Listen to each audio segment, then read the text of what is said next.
রাতের অন্ধকারে তিনজন বন্ধু অতনু, রোহিত আর সুমন নৌকা নিয়ে বেরিয়েছে। জ্যোৎস্না রাতে চারিপাশ বেশ আলোকিত হয়ে আছে। তাদের গন্তব্য নগেন খুড়োর বাড়ি। এই ভাটা এসে গেলে না এই সমস্যা হয়, নৌকা যেন আর এগোতেই চায় না। কত করে বললাম জোয়ার থাকতে থাকতে বেরিয়ে পড়, না, কে শোনে কার কথা। আরে এত রেগে যাচ্ছিস কেন? আরে ওসব জোয়ার ভাটা কিচ্ছু না। অতনুর মন এখন পড়ে আছে জমিদার বাড়ির গল্পতে। হ্যাঁ, বুঝছিস তো?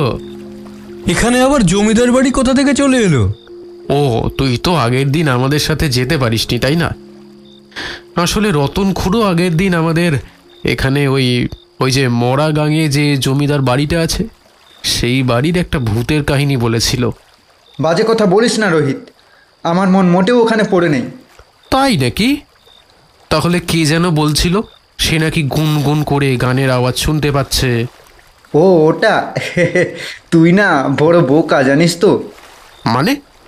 আরে বাবা, ওটা তো আমি তোকে ভয় দেখানোর জন্য বলেছিলাম। বাবা, ভয় দেখানো না ছাই। বল না যে তোর বেশ ভালোই লেগেছে গল্পটা। অবশ্য গল্পটা ছিলই এরকম। ইস, আমার তো শোনা হলো না, তোর ভালো লাগে না। কথা বলতে বলতে ওরা প্রায় পাড়ের কাছে পৌঁছে যায়। তারপর নৌকাটাকে একটা গাছের সাথে শক্ত করে বেঁধে রেখে হাঁটতে শুরু করে। গ্রামের রাস্তা দিয়ে হেঁটে চলেছে ওরা তিনজন। চারপাশে লোকজন তেমন নেই। হাঁটতে হাঁটতে ওরা গিয়ে দাঁড়ায় একটা বাড়ির সামনে। তবে বাড়ির দরজাটা বাইরে দিয়ে বন্ধ। খুঁড়ো মনে হয় এখনো ফেরেনি। বেশ তো রাত হয়ে গেল তাহলে। তাই তো দেখছি। এখন কি করা যায় বলতো? এই পারে ওই পশ্চিম দিকটা তো মরাগাং বলে, আর ওই জমিদার বাড়িটাও তো ওইখানেই, তাই না? আরে সে তো জানি, তুই কি চাইছিস সেটা বল। এই, তুই কি ওখানে যাবি ভাবছিস? একদমই তাই। খবরদার না, আগের দিন খুড়ো কি বললো শুনিসনি? ওই জায়গা অভিশপ্ত। আরে ওসব বাজে কথা। চল, আজকে রাতটা আমরা ওখানেই কাটাই। অতনু ওদের অনেক মানা করে ঠিকই, কিন্তু তাতে কোনো লাভ হয় না। অবশেষে খুড়োর বাড়ি থেকে বেরিয়ে ওরা হাঁটতে শুরু করে। ওরা তিনজন মিলে একটা শুকিয়ে যাওয়া নদীর পাড় ধরে হাঁটতে থাকে। এই নদীর শেষেই সেই জমিদার বাড়ি। অবশেষে ওরা গিয়ে থামে একটা ভগ্ন জমিদার বাড়ির সামনে। বাড়িটার অবস্থা দেখেছিস? মনে হচ্ছে যে কোনো মুহূর্তে ভেঙে পড়বে। এখানে থাকবো কি করে?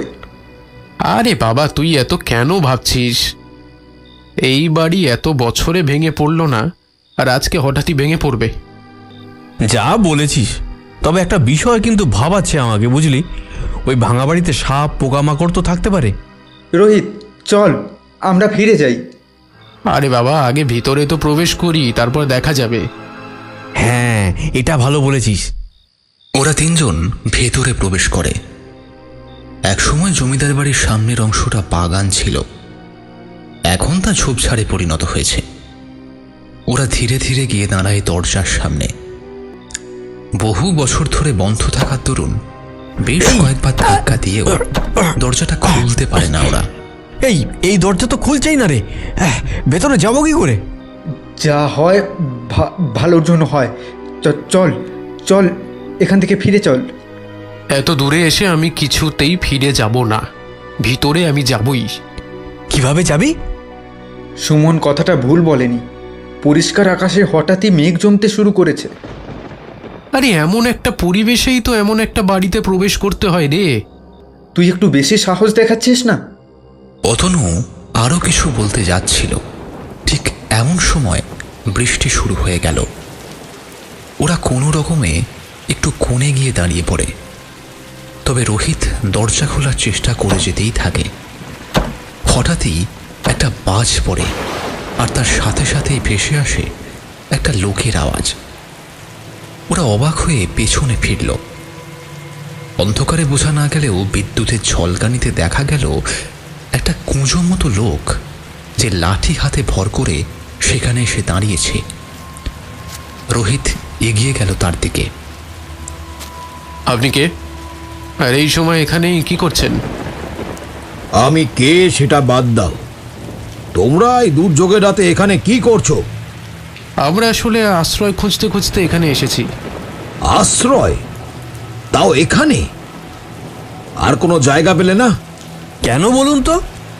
কিছু না, যাও, চলে যাও এখান থেকে। আমরা না হয় চলে যাব, কিন্তু আপনি কে, আর আপনিই বা এখানে কি করছেন? আমি তো এখানেই থাকি। ওদের সারা শরীর কেমন কেঁপে ওঠে। ওই অন্ধকার যেন বাড়িয়ে দিল ওই লোকটার উপস্থিতি। শীতল বাতাস যেন ঘিরে ধরল ওদের। সে আবার হেসে উঠল, তারপর লাঠি নিয়ে ঠকঠক করতে করতে এগিয়ে এলো ওদের দিকে। তার সেই লাঠির আওয়াজে চারিপাশ কেঁপে কেঁপে উঠছিল। যাও, এখান থেকে চলে যাও। কথাটা বলে সে দরজার দিকে এগিয়ে গেল। তারপর লাঠির আঘাতে দরজাটা খুলে দিল, আর দরজা খোলার সাথে সাথে এক ঝাঁক বাদুড় বেরিয়ে আসে। বাদুড়গুলো রোহিত, অতনু আর সুমনকে আক্রমণ করলেও সেই বৃদ্ধ কিচ্ছু করে না। এরপর আর কিছু না বলে রোহিত ভেতরে প্রবেশ করে। বাধ্য হয়ে ওরা দুজনেও ভেতরে যায়। বাইরেটা যতই ভাঙা হোক, ভেতরটা বেশ ঝাঁ চকচকে। দেখে মনে হচ্ছে যেন খুব যত্ন করে কেউ বাঁচিয়ে রেখেছে। দেখেছিস, ওই লোকটা এমনি আমাদের ভয় দেখাচ্ছে। এখানে রাত না কাটানোর কি আছে? হ্যাঁ, এ তো অবাক কাণ্ড রে, বাইরে এমন আর ভিতরে এমন, এ কি করে সম্ভব? তবে যে লোকে বলে এটা ভাঙা জমিদার বাড়ি। মনে হয় ওসব গুজব। যাই হোক, চল এখন একটু ঘুরে ঘুরে দেখি। এরপর ওরা সিঁড়ি দিয়ে উপরে উঠে যায়। দুটো ঘর ঘুরে 3 নাম্বার ঘরে গিয়ে ওরা তিনজনেই থমকে যায়। ঘরের দেওয়ালে বড় বড় দুটো ছবি। এরাই মনে হয় জমিদার চন্দ্রভানু আর তার স্ত্রী। ওনার স্ত্রী? মনে হয় না। না হবার কি আছে? তাছাড়া আর কার ছবি বা এমনভাবে সাজানো থাকবে? আমার মনে হয় এই হলো মণিমালা। সেদিন খুড়ো কি বলেছিল শোন তবে। জমিদার চন্দ্রভানু ঘুরতে খুব ভালোবাসত। এমনই একদিন ঘুরতে ঘুরতে তিনি এক জঙ্গলে প্রবেশ করেন। সেখানেই তার দেখা হয় মণিমালার সাথে। সে তার রূপের জাদুতে পুরুষদের ভুলিয়ে তাদের সাথে থাকা সমস্ত ধনসম্পত্তি লুট করে নিত। তবে জমিদার মশাইকে দেখে তার মন বদলায়। সে জমিদার বাবুর সাথে আসে এখানে, তবে বাইজির পরিচয়। তবে ধীরে ধীরে সে এই জমিদার বাড়ির অন্দরমহলের সর্বে সর্বা হয়ে ওঠে, আর তাতেই বাঁধে বিপত্তি।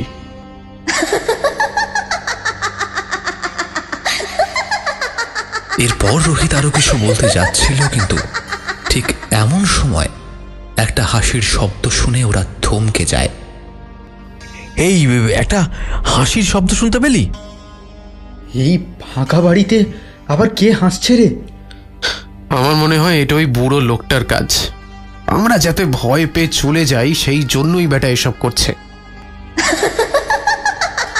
এমন সময় আবারও হাসিটা শোনা গেল, তবে এবার যেন খুবই স্পষ্ট সেই শব্দ।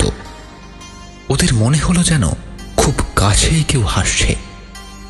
ঘরের পরিবেশ ধীরে ধীরে বদলে যেতে শুরু করলো। অতনু রোহিতের পাশে এসে তার হাতটা চেপে ধরে। আরে কি করছিস? কি, ছাড় না আমার হাতটা। আমার কিছু ভালো লাগছে না রে, চল না ফিরে যাই। তোর কি মাথা খারাপ হয়ে গেছে? বাইরের পরিবেশটা দেখ, কি জোরে বৃষ্টি হচ্ছে, এক হাত দূরের জিনিসও দেখা যাচ্ছে না। সে হোক, তবু এখানে থাকিস না রে, চল না চলে যাই। বিরক্ত করিস না তো।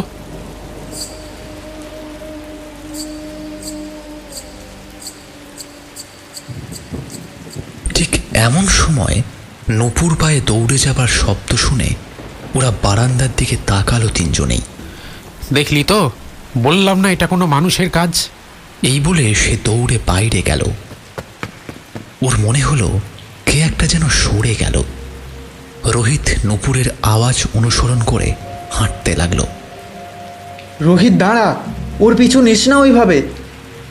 আমি আজ প্রমাণ করে দেব যে এসব ভূতের গল্প সব মিথ্যে। আমাকে বাধা দিস না। বলে সে দৌড়াতে শুরু করলো। ওর পেছনে পেছনে অতনু আর সুমনও যায়, তবে অনেক খুঁজেও কাউকে পাওয়া গেল না।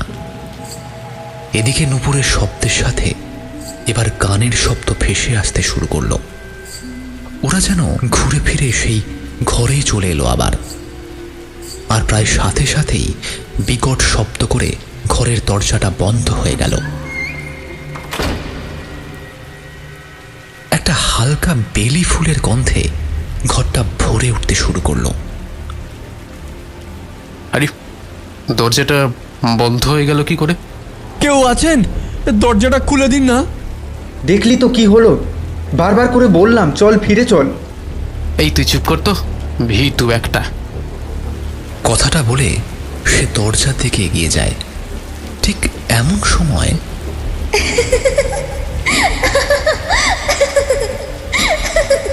আবারও হাসিটা শুনতে পায় ওরা। কেউ যেন অট্ট হাসি করছে। রোহিতের সারা শরীর কেঁপে ওঠে, তবুও নিজের জেদ ছাড়ে না সে।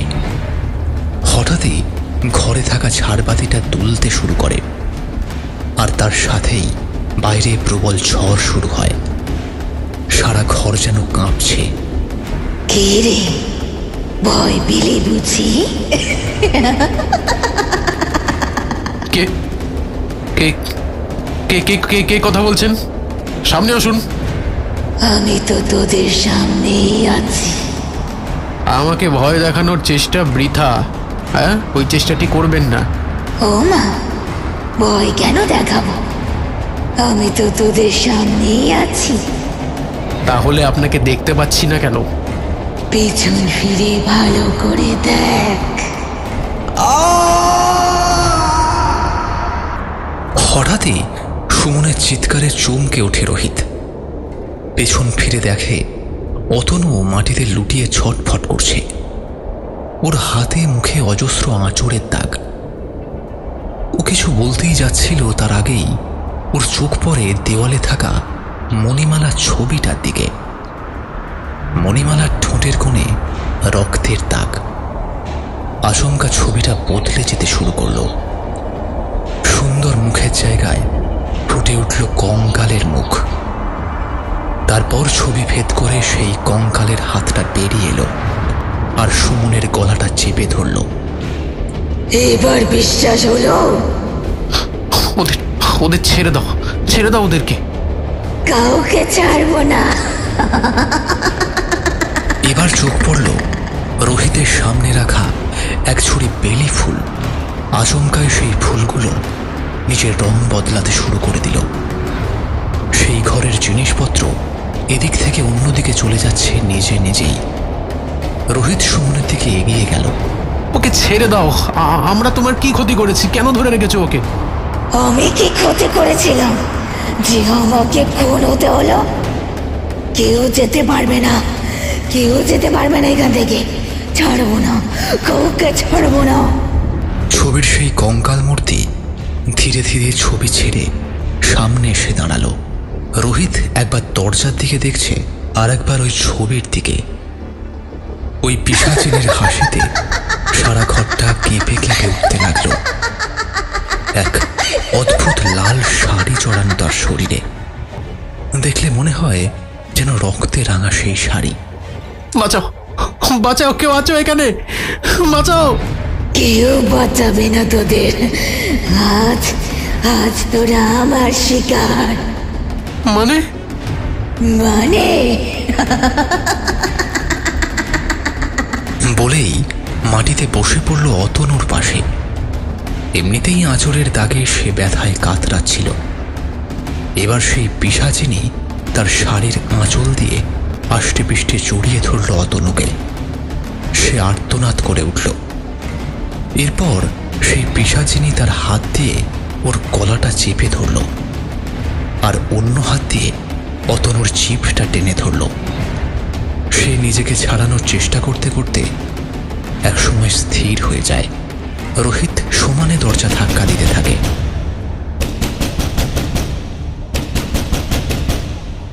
ঠিক এমন সময় দরজাটা খুলে যায়।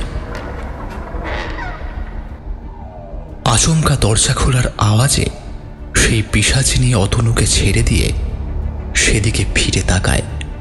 সেই বৃদ্ধ এক হাতে লাঠি আর অন্য হাতে লণ্ঠন নিয়ে দাঁড়িয়ে আসে দরজার বাইরে। মানা করেছিলাম না এখানে আসতে, কিন্তু তোমরা কথা শুনলে তো? দয়া করুন, আমাদের বাঁচান, দয়া করুন। সুমনও কোনো রকমে হামাগুড়ি দিয়ে এগিয়ে আসে ওদের দিকে। হ্যাঁ, দয়া করে বাঁচান আমাদের। আমরা কথা দিচ্ছি আর কখনো এদিকে আসবো না। এই যা, চলে যা এখান থেকে, চলে যা, আমাকে বাধা দিবি না। আর কত প্রাণ নিবি তুই? আরো আরো অনেক প্রাণ নেব, আরো। বলেই সে তার কঙ্কালের মতো হাত দুটো বাড়িয়ে দিল ওপরে দুলতে থাকা ঝাড় লণ্ঠনের দিকে। এমনিতেই সেটা দুলছিল, এখন তার হাতের স্পর্শে আরো জোরে দুলতে লাগলো। শেষে সেটা ভেঙে পড়ে গেল। অতনুর ওপরেই পড়তো, তবে রোহিত তাকে হাত ধরে টেনে নিয়ে সরিয়ে দেয়। আমাদের বাঁচান দয়া করে। আপনার কথাটা না শুনে মস্ত ভুল করে ফেলেছি আমরা। তিনজনেই ঘরের বাইরে যাও এক্ষুনি। রোহিত আর সুমন অতনুকে ধরাধরি করে কোনো রকমে বাইরে গেল। ঠিক এমন সময় পিশাচিনীর হুঙ্কারে ওরা তিনজন চমকে উঠল। সেই বৃদ্ধ এবার হাতে থাকা লণ্ঠনটা ছুঁড়ে মারল ছবির ফ্রেমটার দিকে, আর তাতে আগুন লাগার সাথে সাথেই পিশাচিনীর আর্তনাদ ভেসে এলো। আমাকে এইভাবে শেষ করতে পারবি না, আমি আমি এখানেই থাকবো। তোকে আমি আর কারো প্রাণ নিতে দেব না। আমি তোকে ছাড়বো না। এই বলেই সে বৃদ্ধর ওপর ঝাঁপিয়ে পড়ে। তবে সে যেন কোনো মতেই বৃদ্ধকে স্পর্শ করতে পারছিল না। তার হাত দুটো বৃদ্ধর শরীর ভেদ করে চলে যাচ্ছিল। যার শরীর নেই তাকে তুই কি মারবি? হ্যাঁ, এই বলেই হাতের লাঠিটা দিয়ে তাকে একটা ধাক্কা দেয়। তার শরীর থেকে শাড়িতেও আগুন লেগে যায়। এরপর সে তাড়াতাড়ি সেখান থেকে বেরিয়ে এসে দরজাটা বন্ধ করে দেয়। আপনি এতক্ষণ কোথায় ছিলেন, আর আমাদের ওই ঘরে বন্ধই বা করেছিলেন কেন? এখন এত কথা বলার সময় নেই। যদি বাঁচতে চাও তাড়াতাড়ি এসো আমার সাথে। রোহিত আরো কিছু বলতে যাচ্ছিল, তবে সুমন ওকে থামিয়ে দেয়। ওরা বৃদ্ধর পিছু পিছু বারান্দা ধরে হাঁটতে থাকে। ওরা একটু করে এগোচ্ছে, আর পেছন দিকের বারান্দা একটু একটু করে ধীরে ধীরে খসে পড়ে যাচ্ছে। ভেতরে প্রবেশ করে ওরা যে চাকচিক্য দেখেছিল তা যেন উধাও হয়ে যাচ্ছে। কোনো রকমে ওরা এসে বাইরে দরজার সামনে দাঁড়ালো। ঝড় বৃষ্টি থেমে আকাশ পরিষ্কার হয়ে গেছে। যাও, এখন ঘরের ছেলে ঘরে ফিরে যাও, আর এই ওষুধটা কাল সকালে এক ফোঁটা করে তিনজনে খেয়ে নিও। এই বলে কোচর থেকে একটা পুটুলি বের করে দেখালো সে। আমি কিন্তু আমার প্রশ্নের উত্তর পেলাম না। আমি তোমাদের বন্দি করিনি, আর তাছাড়া রাতের এই সময় আমি আমার শক্তি ফিরে পাই। এই সময় আমি এই অবয়বে সকলের সামনে আসতে পারি, কারণ এই সময় ওই পিশাচিনীর ক্ষমতা কমে আসে। কেউ যদি এখানে এসে বিপদে পড়ে আর এই সময় অবধি বেঁচে থাকে, তবেই আমি তাকে বাঁচাতে পারি, নয়তো। এইটুকু বলেই সে যেন অন্ধকারে মিলিয়ে গেল, আর তার সাথে সাথেই দরজাটা একটা বিকট শব্দ করে বন্ধ হয়ে গেল। ওরা আর কিছু না বলে ধীরে ধীরে মূল দরজার দিকে চলে গেল। তবে রোহিতের মনে হলো ক্ষীণ একটা নূপুরের শব্দ যেন ভেসে আসছে, আর তার সাথেই মিষ্টি একটা মিষ্টি রিনরিনে হাসি।